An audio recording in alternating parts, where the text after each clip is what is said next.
right, our next talk here is about Yoda and the iRODS Python rule engine plugin. This is from Lazlo and Chris from Utrecht University. Take it, Lazlo. Thank you, Terrell. Hi, everybody. As Terrell mentioned, I am Lazlo Westerhof from Utrecht University.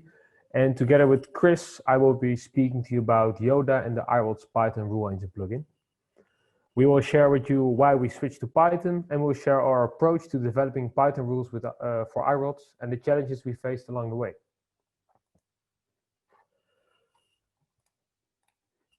For the people who don't know Yoda, a small introduction.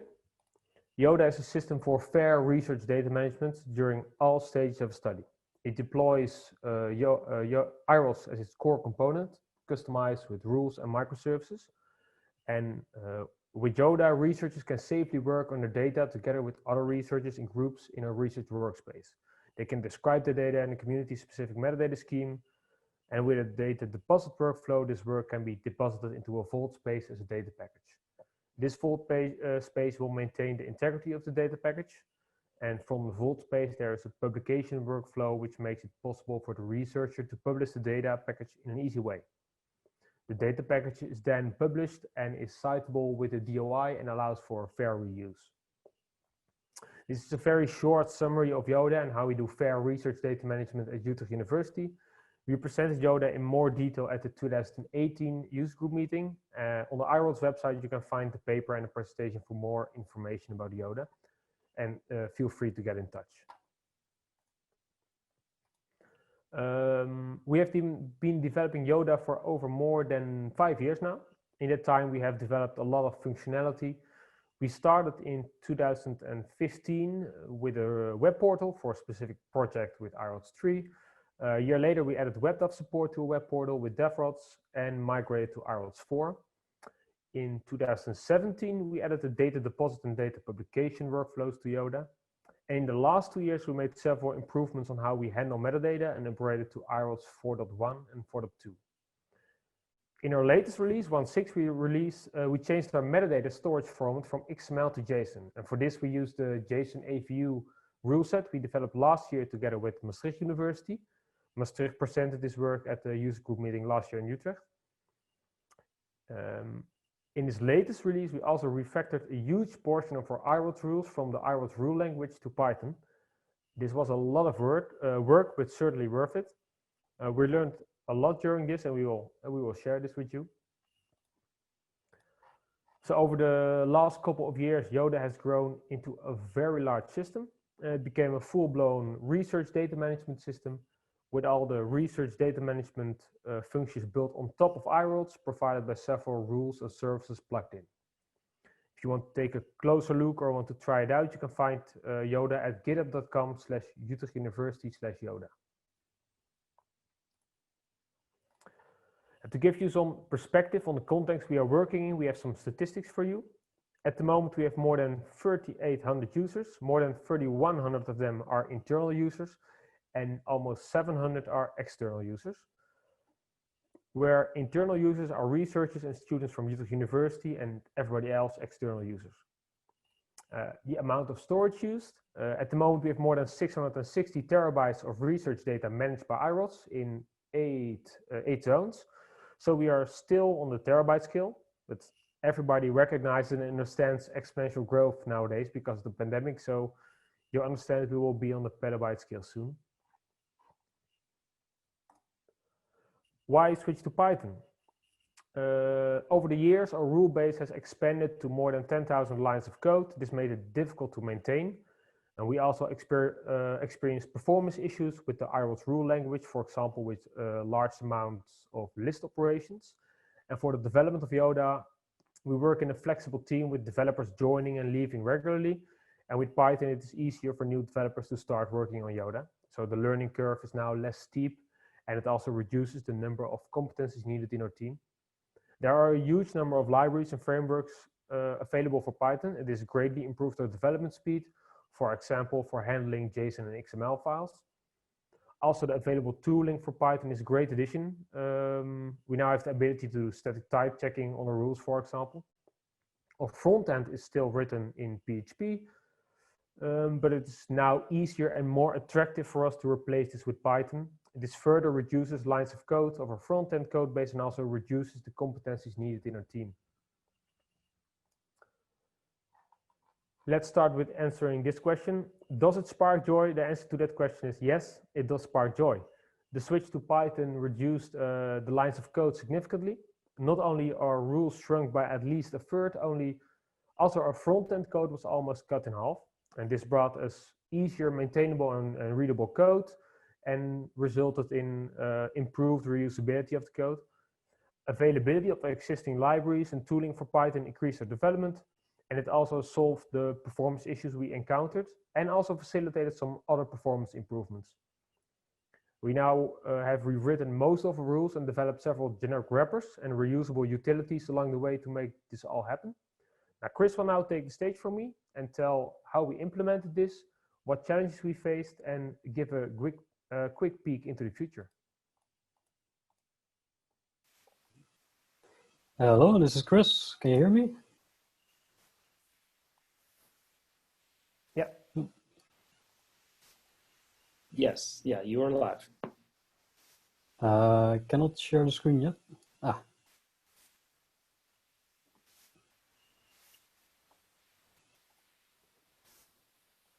Is it live? Yes, looks good. Excellent. Okay, so I'm Chris. I developed part of the our rule set. This part of the presentation is a little bit technical and compact, but we hope to share some reusable tools, utilities to help with Python rule development. To start, our old situation was a huge pile of iRODS rule engine code. We had several rule sets that consisted of several files that we concatenate together, because in the rule language you have one big file containing all the rules. And of course, a question in developing it in Python is how we're going to organize this. And the most natural answer to that for a Python developer is, of course, to use modules and packages for namespacing. So in our rule set structure, we have the core.py, which imports every rule set that we write in Python. And in our case, we have the UU rule set, which is now structured as a folder, as a typical Python package containing an init file.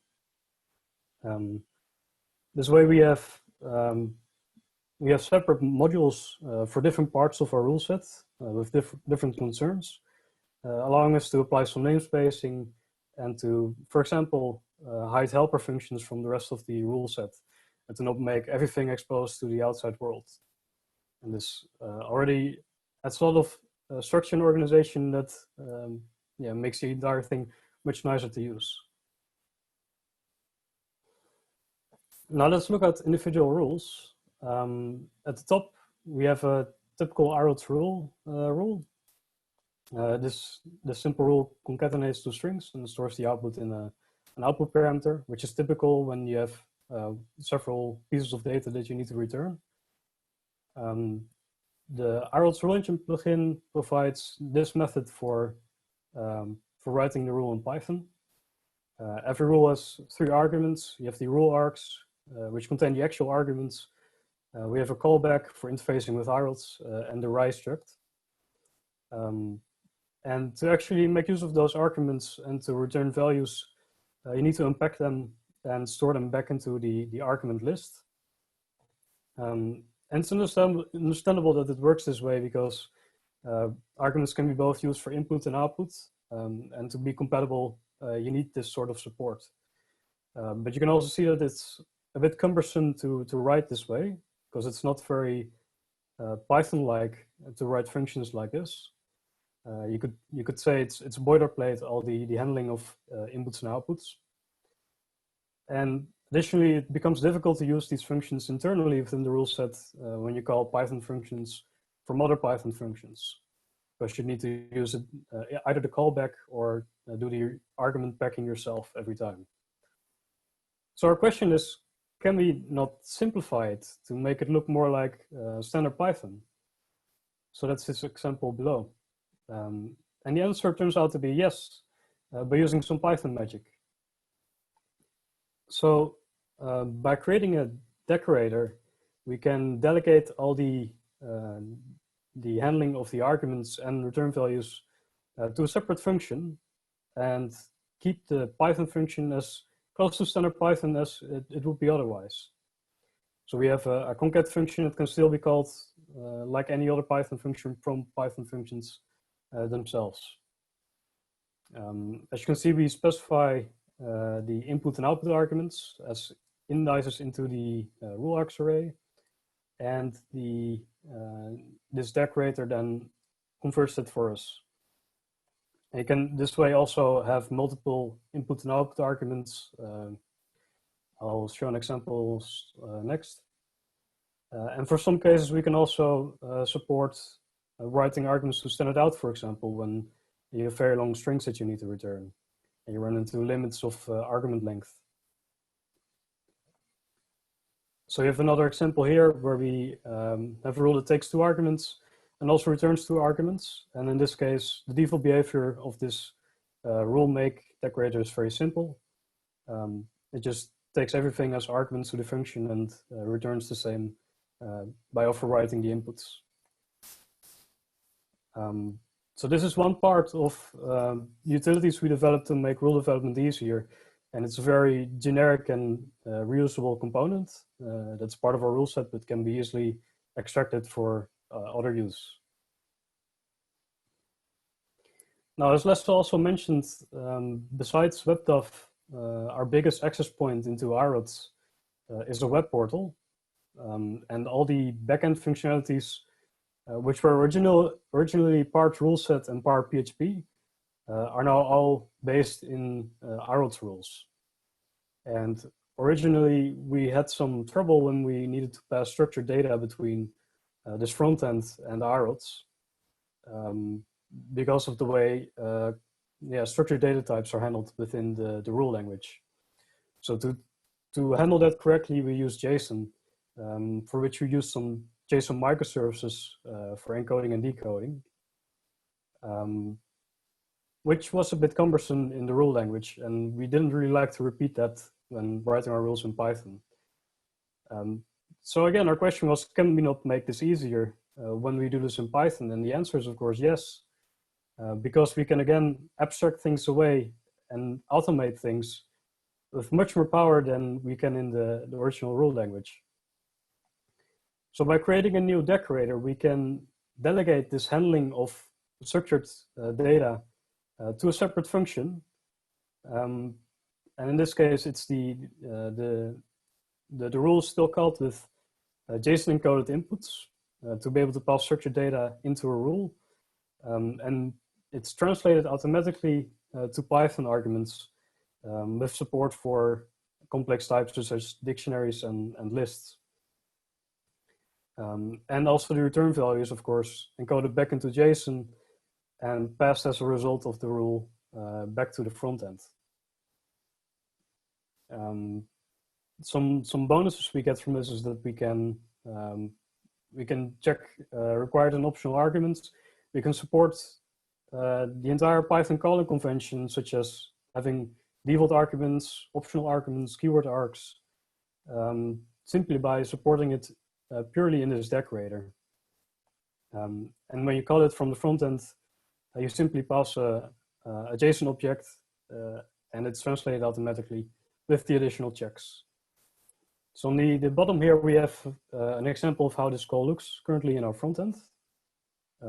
We have created a little JavaScript library which ends up in a rule call via prods at the moment, which we will change into the Python iRODS client. As you can see, calling this rule from client side of our web application is simply naming the rule name and specifying the arguments in a structured manner in a JSON object. And these values can be any JSON encodable type you like. Additionally, as part of this, we managed to standardize the way we handle errors. both in the front side and the back end. For example, when a rule throws an exception, the exception details are encoded back into the JSON object that's returned to the client, and it can try to handle that on the portal side.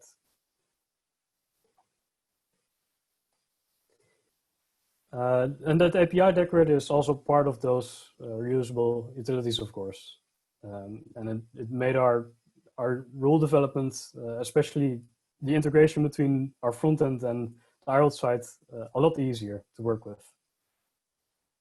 Some challenges we ran into while developing Python rules. First of all, the support for jQuery was a bit limited at the start.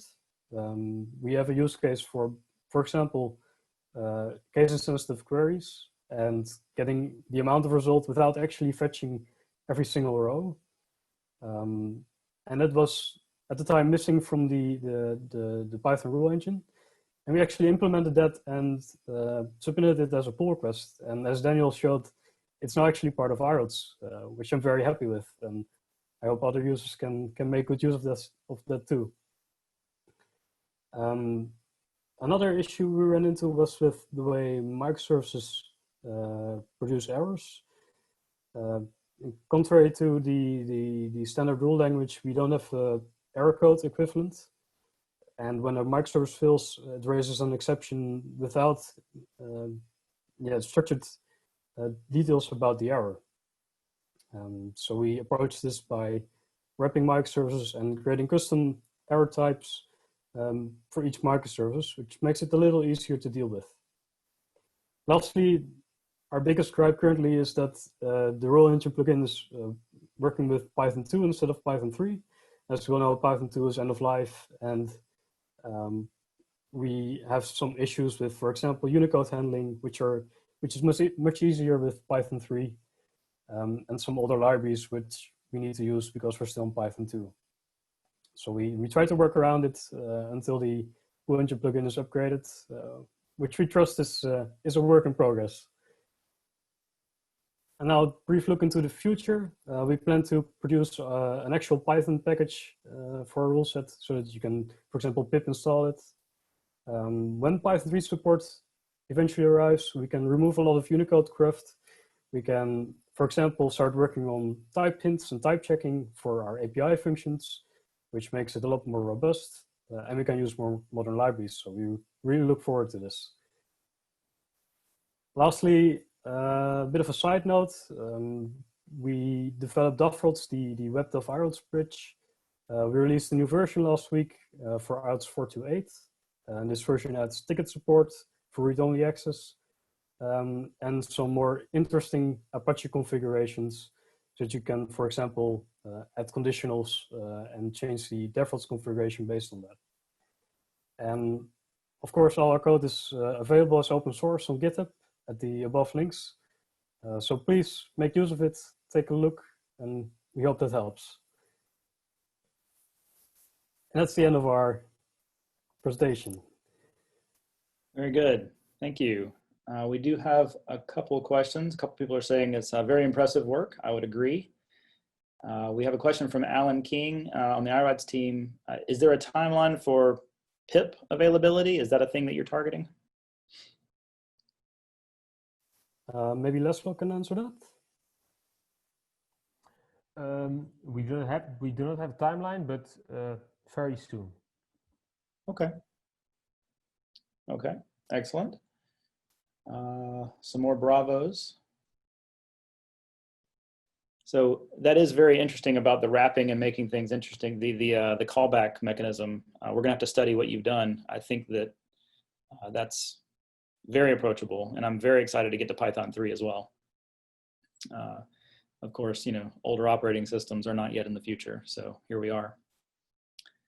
KU Leuven, Paul asked, Python 3 maybe use the Friday session to help make the Python rule engine Python rule plugin compatible.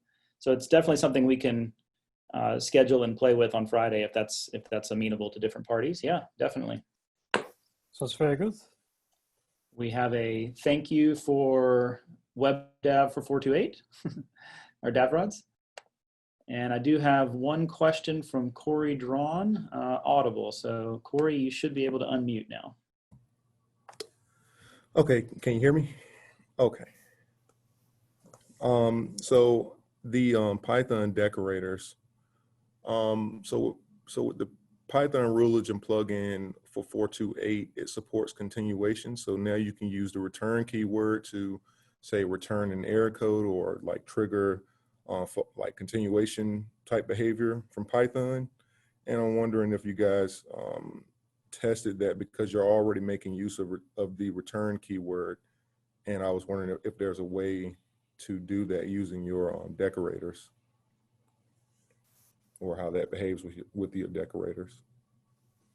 We have not yet looked at that, but our wrapper already checks some things about the value you return. So if you want to trigger special behavior like that, we can certainly create a class for that, for example, which triggers that behavior in our wrapper code. So that actually returns that value back to the Rulegion plugin. Okay. And there may be other ways as well, which you can look into. Okay. Yeah, we introduced the ability for these things to get out of the way of each other, right? So before you had to have the one true rule to handle all the cases, and it became a monolithic, tough thing to maintain. And so now a tiny rule can do something, you know, service a PEP and then get out of the way and let another one that it was not coordinated to work with still work with it. So this would be something that we definitely want to look at with your eyes and our eyes together, probably, to make sure that's behaving well. I have a question from Raja. Raja says, how many user-driven, or rather user-asked rules are in Yoda? Are they all coming from above, or do users write their own rules now too? I think we only have rules we develop ourselves currently in Yoda. Interesting. Okay. Let's see, we have 6 or 7 more minutes. Does anybody else have a question? You can raise your hand or you can type things. I think I've seen all the written questions.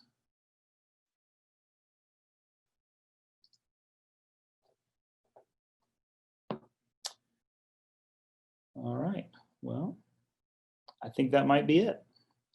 Thank you again, Lazlo and Chris, and we will continue to be in touch. Great work. Thank you so much. Thank you very much.